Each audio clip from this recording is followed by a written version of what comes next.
শিবপদ দত্ত। খবর শুনে হেডমাস্টার এলেন পিছু পিছু।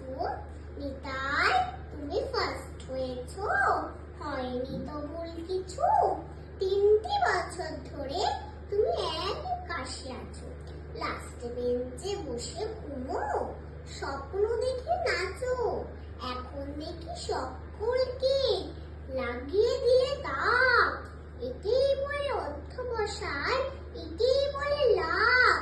ছেলেরা সব শিক্ষা নাও, একটা কথা শোনো, ইচ্ছে থাকলে সবই হয়, সন্দেহ নেই কোনো।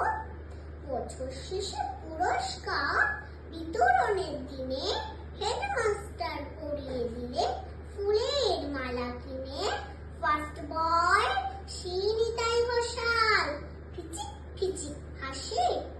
আশা করি প্রতিবারই ফার্স্ট হবে সব কাশে।